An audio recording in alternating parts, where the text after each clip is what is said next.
안녕하십니까. 우리 오늘은 신약 원문 성경을 원문 강해하는 두 번째 시간입니다. 지난 시간 마태복음 1장 1절을 중심으로 이제 끝절도 좀 보고 간단히 설명드렸습니다. 이거 강해니까 풀이하는 거예요. 풀이하는 전제는 이제 원문을 읽을 수 있는, 소리 내서 글자 보고 읽을 수 있는 준비가 돼 있으면 좋겠죠. 없어도 그냥 한글 개역 성경 펴놓고 들으시면 됩니다. 근데 아무래도 원문을 설명하는 거니까 우리가 좀 더 한글 볼 때랑 또 다른 맛이 있고 또 정확도에서 그러하고 또 성령님께서 이끄시는 데서도 차이가 나타날 수 있고 원문 강의를 통해서 한글 번역 성경들만 볼 때 위험점, 미흡한 점, 빗나갈 수 있는 점들을 또한 우리가 경험하게 될 겁니다. 짧은 시간에 그러니까 이게 무슨 원문 강독이라든가 원문 서기 그런 것들을 그렇게 하진 않지만 그것이 다 그냥 뿜어져 나와서 그 원문이 주는 뜻이 무엇인지를 간단하게 다루는 그런 공부가 되겠습니다. 자, 지난 시간 본 1절을 제가 한번 읽어드리죠. 비블로스 게네세오스 이에수 흐리스투 휘우 다비드 휘우 아브라함. 2절 한번 읽어보겠습니다. 아브라함 에겐네센 톤 이사아크 대 에겐네센 톤 야코브 대 에겐네센 톤 유단 카이투스 아델푸스 아우투. 네. 처음 오늘 시청하는 사람은 1강을 자세히 몇 번이고 되풀이해서 들으시기 바랍니다. 한글 개역 성경과 반드시 견적하면서 한글 번역 성경들만 보면 어떤 선입견, 어떤 뜻풀이로 될 텐데 원문이 있으니까 이거 좀 뭔가 생각이 되어진다. 이건 좀 뭔가 해결해야 될 문제점이 있는 것 같은데 원문 성경은 우리가 지금 깔뱅이 루터가 보던 그쪽 전통 종교개혁 본문으로 보기 때문에 우리 한글 번역은 자유주의자들이 편집한 원문에 속한 그런 역번들을 짬뽕으로 해서 버무려지는 것이 한글 성경 번역 110년사입니다. 자, 첫 번째 문장에 동사가 없었어요. 그렇죠? 전체 마태가 적은 이 글의 제목은 비블로스라고 밝혔습니다. 책이라는 형태로 되어 있다는 것이 하나님께서 자신을 알리시는데, 드러내시는데 책이라는 형태, 그러니까 이 책이라고 하는 건 문자로 기록이 됐다는 겁니다. 문자. 그렇죠? 문자로 기록됐을 때 여기 소리로 낭독한다. 소리라고 하는 요소, 말소리라고 하는 이 요소가 전제되어 있다는 것을 잊어버리면 안 되겠습니다. 말소리. 물론 모든 문자, 모든 말이 타락했고 그걸 부리는 사람조차 전적으로 부패돼서 썩어 문드러져 있지만 하나님께서 거듭나게 하시고 구원해 주셔서 믿음을 가지고 이 말씀을 깨달아서 믿음이 자라도록 힘있게 생명이 풍성하게 하도록 하는 성령님의 사역이 나타나면 이런 글로 기록된 성경이든 또는 바로 먼저 깨달은 선생이든 반드시 그런 검증된 방식을 통해서 하나님의 뜻은 전파되고 성취되고 마침내 예수스 그리스도께서 두 번째로 나타나신 파루시아가 임박한 사실을 깨닫게 될 겁니다. 그러니까 문자가 굉장히 중요해요. 문자가. 근데 조심할 것은 이방 문에 사탄이 장악했다는 사실을 알아야 되겠고 또 서방 문자가 서방 신학 아이들 전유물이 돼가지고 또 거기 많은 혹세 무민과 미혹과 속임이 동시에 깔려 있는 것을 알고 그것을 분별해낼 수 있는 힘을 길러야 됩니다. 모든 딴 나라 사람들은 딴 나라 문자를 가지고 그 일을 수행할 수 있기 때문에 우리나라 문자인 배달 문자가 또 어떻게 변질됐는가 따지면서 변질됐으면 고치고 더 바른 쪽으로 추구해서 이 원어 성경을 읽는 또 원어 성경을 번역한 한글 성경을 똑바로 번역해서 읽는 공부하는 그런 풍토가 어서 이루어져야만 하겠습니다. 아직 그런 바른 성경 번역이 대한민국엔 그런 번역 성경이 공식으로 나타난 적이 없습니다. 그러니 굉장히 아슬아슬하고 심각합니다. 그러니까 아무렇게나 이연령 별령 공부한다고 하고 설교한다고 하고 신학한다고 하는 것이 얼마나 천방지축인지 모릅니다. 자, 2절에 들어섰어요. 책이 있는데 게네세오스 됨, 생김, 나타남의 책이란 말이지. 누가 된 건데? 예수스. 어떤 이예수스인데 크리스토스라는 이예수스에 관련한 나타남, 생김, 됨 책이란 말이에요. 이런 내용이 써 있다는 거죠. 예수 크리스토스가 어떤 분이냐 할 때 이제 보강한 이제 증거가 휘오 다비드, 다비드의 아들이다. 똑같이 이격으로 전부 다 써 있죠. 이격. 여기 토대가 된 이격. 이게 총 대빵으로 지금 이걸 다 이끌고 있는 거다 말씀드렸죠. 또 하나는 휘오 아브라함 아들이다.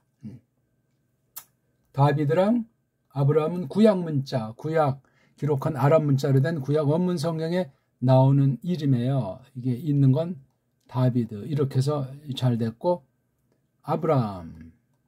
아부 됐죠? 라함.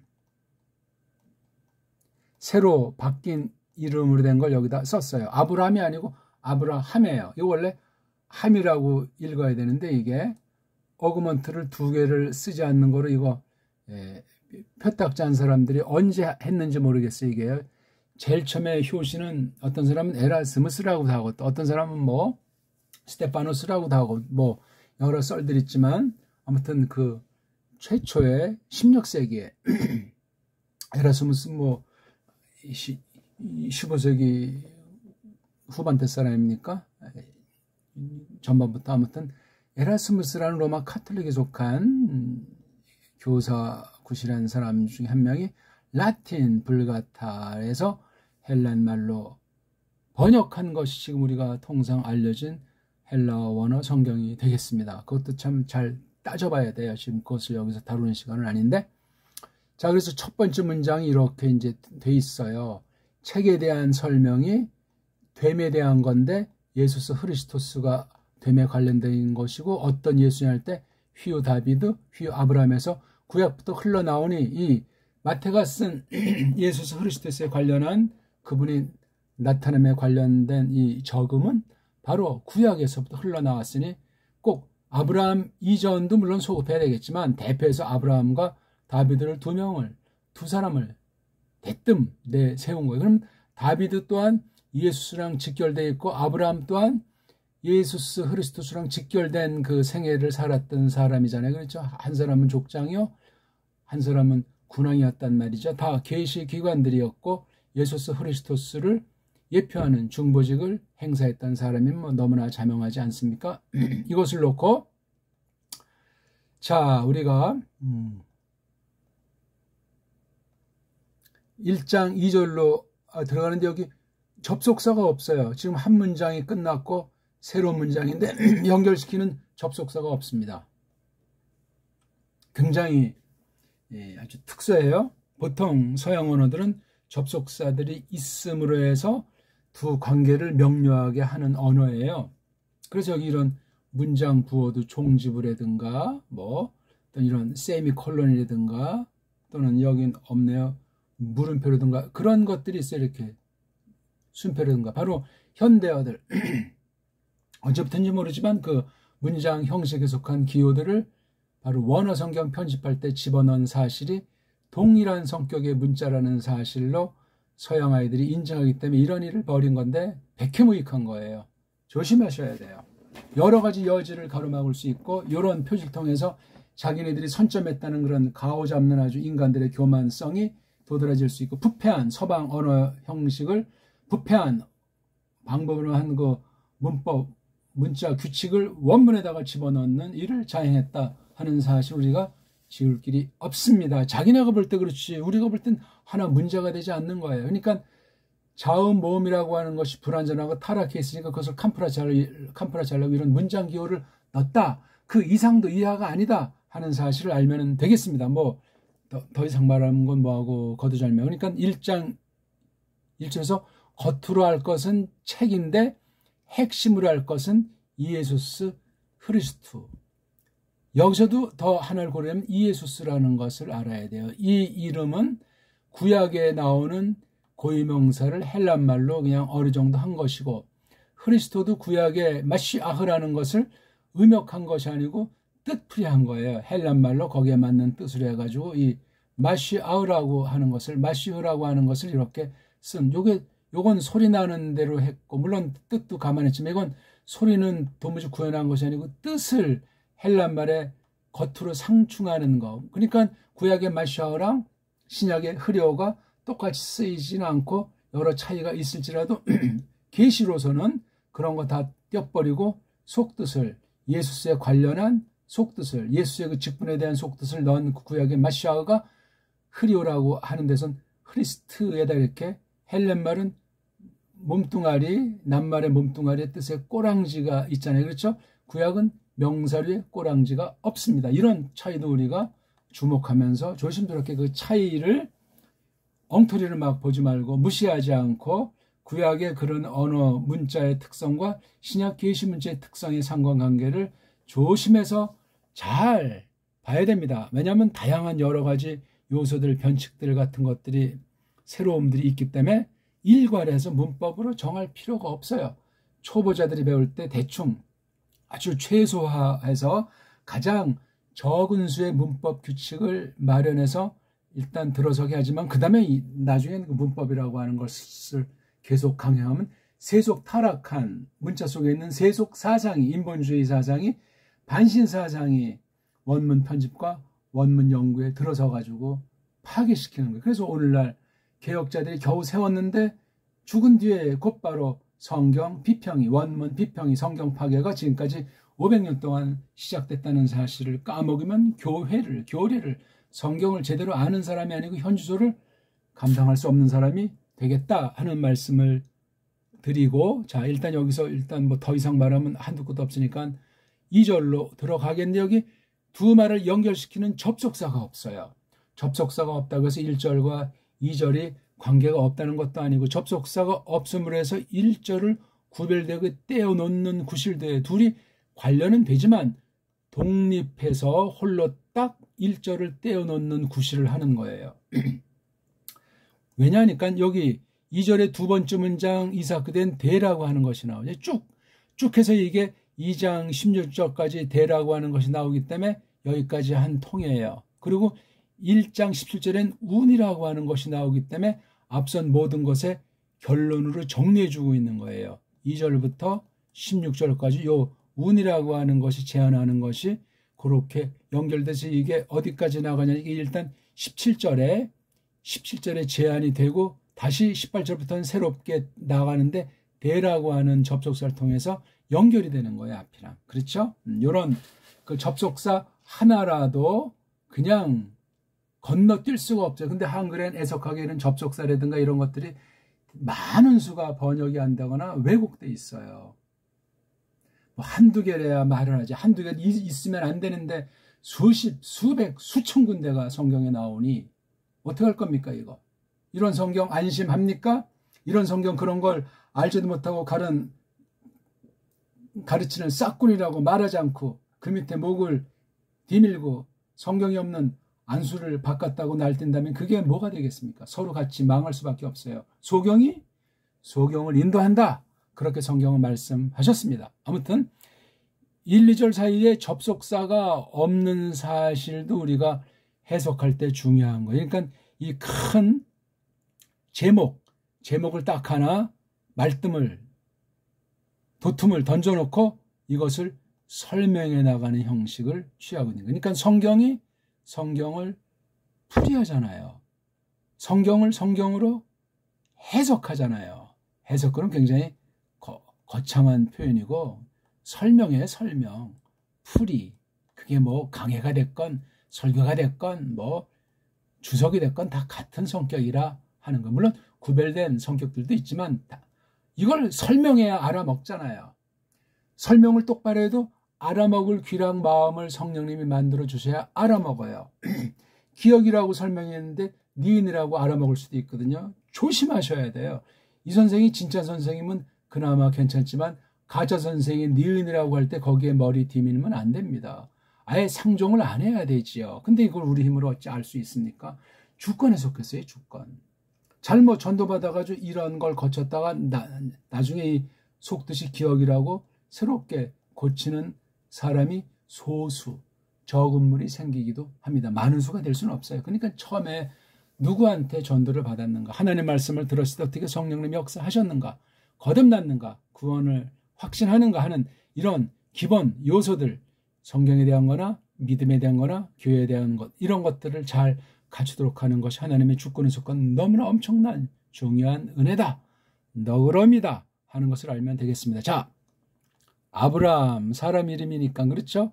주때예요. 주 안이 목적어가 되죠. 근데 에겐네슨, 이게 딱 봤을 때 동사, 이걸 많이 읽으라 그랬잖아요. 뭐 주어니 동사니 뭐 문법 이런 거 전혀 몰라도 읽기로 많은 문장을 정성 들여서 집중해서 정말 성의 있게 성실하게 큰 소리로 천천히 정확하게 점점 많이 날마다 질서 있게 시간 정해놓고 그렇게 꾸준히 석 달이든 뭐 6개월이든 그냥 내리 큰 소리로 낭독만 하십시오. 그리고 이 설명을 들으면은 궁금해가지고 또 자꾸 많이 반복된 거 이게 뭐지? 보이기 시작한단 말이에요. 그럼 읽기에 세 가지 방식 제가 말씀드렸잖아요. 자모 읽기, 즉 초성, 중성, 종성 읽기라는 음절 읽기가 있고, 또 하나는 덩어리 읽기가 있잖아요. 그렇죠?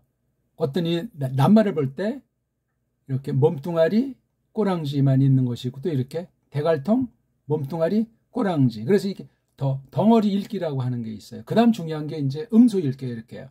자음, 모음, 자음 이렇게 해서 이걸 어떻게 읽을 것인가 하는 그 음소 읽기. 음소 읽기가 둘로 갈라지는데 하나는 빨가벗은 몸뚱아리 읽기, 즉 어근 읽기가 있고, 그 다음에 바로 이제 하나하나인 그 음소, 자음이라는 음소, 모음이라는 음소의 그 뜻을 밝히는 읽기가 있는 거예요.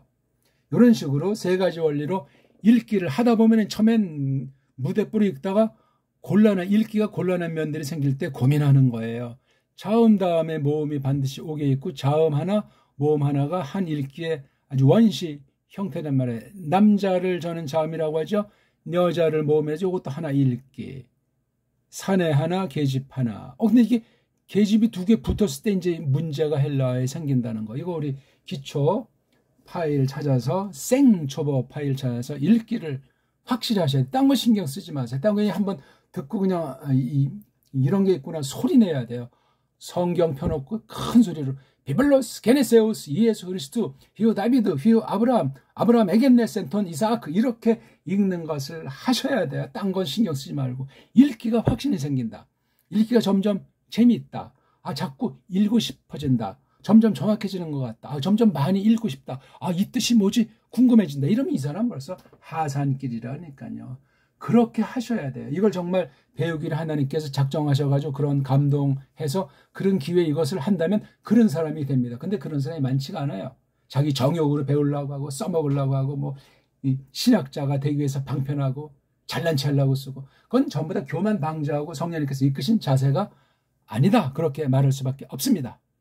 그래서 이게 지금 동사예요. 에겐네센, 톤, 이사크. 이게 주어잖아요. 주어는 있잖아. 가짜부채 아브라함이.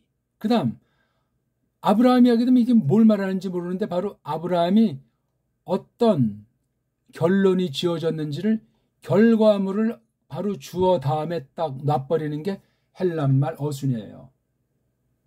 이게 구약은 어떻게 됐죠? 에겐네슨을 앞에다가 둬버려가지고 결론이 나와 있어요. 그냥 왜냐면 거기 이제 꼬랑지들이 있으니까 주어가 달려있기 때문에 동사가 앞으로 나올 수 있었던 거예요. 만약에 우리말같이 글을 쓰는데 먹었다. 아니 누가 먹은 건지 몇 사람이 먹은 건지 알 수가 없죠. 우리는 동사의 꼬랑지가 인칭을, 주어, 이름을 대신하는 대명사 형태의 그 인칭이 우리나라 말엔 꼬랑지에 안 붙습니다. 딴 나라 말은 다 붙어요. 희한하죠? 그러니까 이게 헬레말도 보면 여기 센이라고 하는 것이 붙어 있습니다. 요게 지금 꼬랑지. 물론 요거 시그마는 특징이지만 요거 N자가 바로 꼬랑지 아닌 꼬랑지. 여기는 그 남자가 했다, 그 여자가 했다, 그것이 했다는 과거 계통 단수 3인칭에는 N자라는 기름칠을 써요. 어딘 요거 N자를 또 생략하게 돼서 사본들에도 에겐네세라고 하는 거. 배자라는 자가 한 건 눈자를 빼버렸는데 있는 것이 좋습니다. 규칙이니까. 뭐 큰 문제는 아닌데 그래도 이거 하나 이제 빼도 좋고 넣어도 좋다는 게 사람의 의심과 지멋대로 원문을 대하는 나쁜 버릇을 야기시킬 수 있으니 조심할 일이죠. 그래서 요거 아브라함과 요거 N자가 동등해요. 그렇죠? 아브라함에서도 에겐네스는 동사 딱 나와도 여기 꼬다리에 주어가 있으니까. 그렇죠? 주어가 앞에 동시에 나와 있는 거나 마찬가지란 말입니다. 꼬랑지를 앞에다가 안 뒀어요. 인칭대하는 걸 이렇게 동사 몸뚱아리 뒤에다가. 근데 몸뚱아리 앞에 엡실론 자가 있으면 과거라는 뜻이에요. 과거. 과거 완료인지, 과거 미완료인지, 뭐 어떤 건지는 이제 저건 이미 이루어진 거예요. 지금 볼 때, 현재 볼 때, 과거 언제인지 또는 언제부터 언제까지인지 그런 것을 지금 평가하니까. 그렇죠? 요거 그 끝마친 것이 지금인지 지금 직전인지 요거 보고 다 이제 결정할 수 있으니까 그러니까 했다. 동사를 한다 하는 그 말은 했다. 뭐가 겐, 뉘가 두 개 나와. 여긴 뉘가 하나 나와요. 겐. 이건 겐하고 뉘가 두 개 나올 때 이건 몸뚱아리입니다. 겐나라고 하는 몸뚱아리. 여긴 지금 겐네라고 되어 있지만 이 몸뚱아리가 바로 사내가 아이를 낳았다 하는 그런 뜻이에요. 계집의 아이를 낳았다 하는 건 티크트. 티크트라는 말을 쓰죠, 보통. 물론 이것도 남자도 좀 쓸 수 있어요. 티크트도. 근데 낳은 게 딱 보니까 난 거예요. 그렇죠? 근데 이게 시그마자가 들어가면 역사 가운데 딱 한 번 벌어진 완료된 사실을 할 때 이게 시그마 또는 이거 뭐 싸도 되고 이제 그런데 저건 몸뚱아리는 아닌데 또 꼬랑지도 하는데 이런 특징.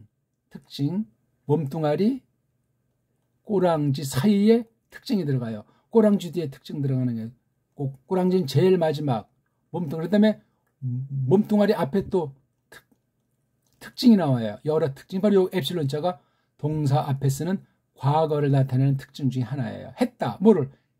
겟네를 했단 말이야. 겟네. 아이 낳았단 말이야. 시그마. 딱 한 번 실제로 진짜로 역사 가운데서 단회적인 사건이에요. 누가? 그 남자가 즉 아브라함이. 그래서 아브라함이 에겐네센과 뗄 수가 없어요. 그러니까 아브라함을 해서 에겐네센 동사가 심부름해 준 거예요. 에겐네센을 말하려고 한 것이 아니에요. 아브라함이 개냈다는 사실을.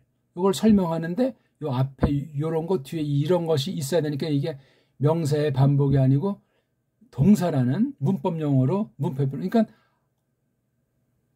아브라함이 있다. 뭘 했냐 해서 아브라함의 그 속성을 나타내야 되잖아요. 그렇죠? 아브라함이 있는 목적이 나타나는데 애를 낳았다는 거야. 이걸 표시하는 낱말이 이게 명사로 쓰면 아브라함, 나움, 물론 그렇게도 이제 어떤 경우는 쓸 수 있는지 모르지만 그건 문장이 되질 않아요. 그렇죠? 어떤 시나 특수한 표현은 피차간에 그 전제가 깔렸을 때 알아먹을 수 있겠지만 이건 그렇게 되질 않습니다. 그 다음, 그러니까 아브라함이 처음으로 딱 한 번 아이를 낳은 거예요. 아브라함이 낳은 거예요. 이걸 오늘날 사내들이 아이 낳는 걸 계집이 자기 부인이 여자가 낳는 것으로만 치부할 때 문제가 생겨요. 그렇다고 해서 뭐 육아를 하기 위해서 직장을 쉰다는 건 특수한 경우 병들었거나 아주 누가 도와줄 사람 없는 특수한 경우 이제 짧은 동안 그렇게 할 수 있지만 그렇게 되는 건 그건 사회를 파괴하는 거예요. 창조 원리를 파괴합니다. 남자는 땀 흘려서 엉겅퀴를 해치고 정말 목숨 걸고 먹여 살려야 되게 돼 있어요. 산에 구실해요. 범죄로 말미암은 하나님께서 베푸신 은혜예요. 은혜. 지옥번에 마땅한데 그런 은혜를 베푼 게 사내가 돈 버는 거예요. 사내가 돈 벌었다고 자기 부인을 학대하고 깔깔거리는 건 교만방자한 거예요. 안 그렇습니까? 이게 문법으로 빗대서 해도 이렇게 아브라함이 아이를 낳았다. 아이를 낳는 주체가 사내예요. 남편, 남자. 오늘부로 확실히 명백히 합시다. 그래서 보통 통상 아이 낳으면 아버지의 성을 따르는 거예요. 아버지의 성을. 아직 한국은 반 정도밖에 뭉개지지 않았는데 앞에다가 남편 성, 뒤에다가 부인성, 그 다음에 아이 이름. 그래서 이름이 길어진 건 우리 이름법이 아닙니다. 이게 딱 되다 보니까 호적 제도가 없어져 버렸고 이제 여자들 이름으로 성을 올릴 수도 하니까 그냥 완전히 혼인 없이 아이 낳는 일이 팽배하고 이제 아이 낳는 자체를 싫어하게 돼서 왜? 이거 아이 낳는 위치한 사람들이 일을 해야 먹고 살 것 아닙니까? 그 직업을 정치하니까 남자들은 일거리가 없어가지고 매가리 빠지고 빌빌거리고. 악순환이에요, 악순환. 죄 때문에 그래, 죄 때문에. 누구 뭐 탓할 수도 없어요. 세계 풍조가 그렇게 변질된 건 종말이 가까웠다. 심판의 날이 다가온다. 정말 누가 믿는 사람인지 그 믿음을 갖고 있는지 내가 발견해야 되겠는데 과연 있겠느냐.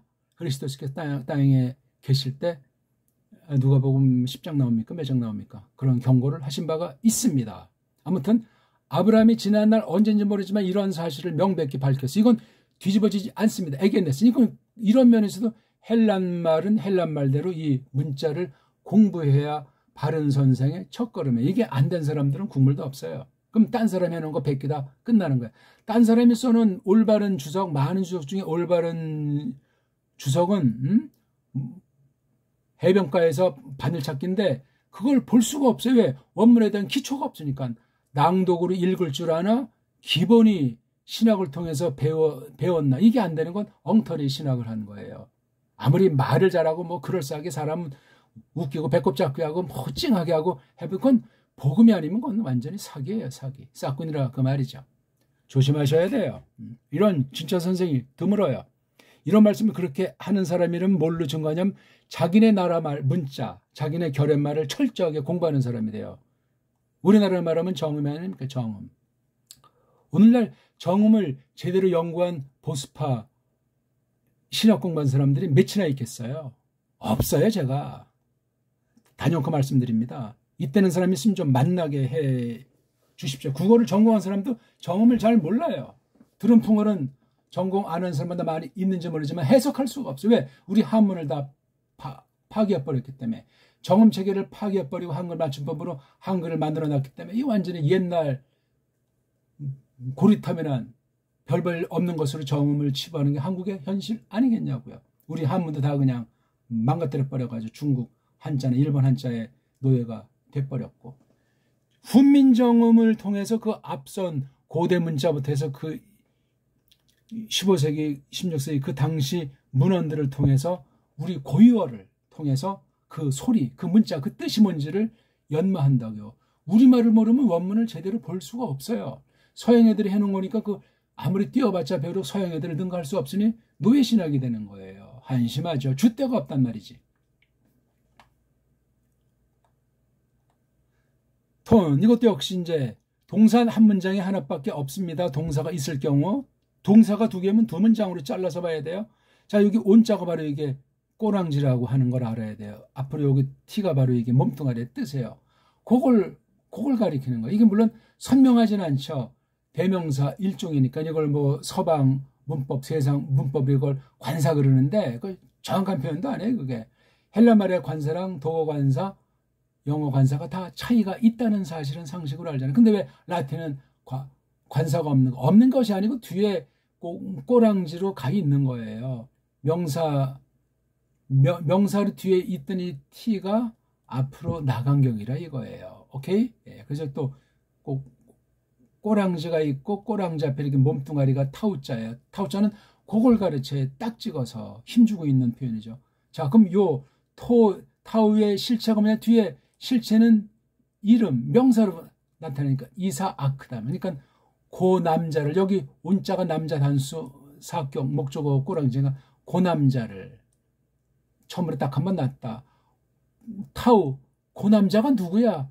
이사아크를. 그래서 이걸 고 남자를 이사아크를 그렇게 하는 게 완전 순수 직역인데 그런 건 우리가 빼고 보통 통상 직역이라고 하니까 고 이사아크를 이렇게 하는 거예요. 근데 요 말을 받는 헬란 사람들은 요 온자라고 하는 것도 받아들인다. 고 남자를 이사아크를. 여긴 를 자가 없지만 여기 그렇죠. 왜냐면 이게 구약 아랍 문자 에베르말에 대한 음역이니까 꼬랑지가 없어요. 그러니까 요건 껍데기는 헬라어 같지만 속은 음역한 거기 때문에 구약 아랍 문자 구약 발음이에요. 고유명사잖아요. 여기 아브라함이 그러하듯이. 그래서 여기 지금 아브라함이 처음으로 딱 한번 낳다 고 남자를 이사아크를. 그러면 이제 훌륭하게 끝난 거예요. 근데 이거 아브라함은 거의 비슷하지만 이사아크라고 번역하면 몰라요. 이걸 또 오늘날 영미 아이들은 아이작 하죠. 이게 구약엔 요드, 짜데이 코프 아유 헤이트 요드 짜데이 헤이트 코프로 돼서 그래서 요드 발음을 근데 헬란말로 적을 수가 없어요 이걸. 그래서 라틴 영어식으로 I자를 쓰는 거야. 이자. 요드는 모음. 이거 이오타는 요드는 자음. 얘는 모음이에요. 그러니까 제대로 음역을 할 수가 없다. 조심하셔야 돼요. 이렇다 보니까 헬란말 편집된 성경 보면 막 그냥 여러 가지로 돼 있어요. 우스꽝스러워요. 그러니까 서방 언어들의 원조라고 하는 헬란말의 자모, 이른바 알파벳가 엉망진창이에요. 단어처 처음에 이렇게 모음으로 시작하는 게 부지기수가 있고, 그럼 불완전 음절에서 발음이 안 된다니까요.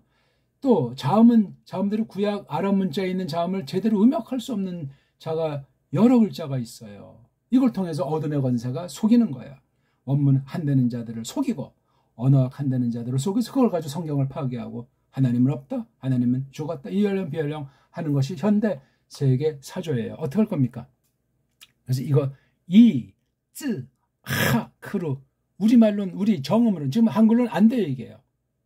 한글 맞춤법으로 우리 목을 조여놔가지고 팔다리를 잘라놔가지고 소리를 제대로 구현할 수가 없고 문자 중심으로 문자도 삼성일체를 파괴하고 서양 문자처럼 자모 풀어쓰기 읽기로 시도하는 것이 한글 전용 정책이에요. 이건 나라가 망한 거고 결의가 말살된 거예요.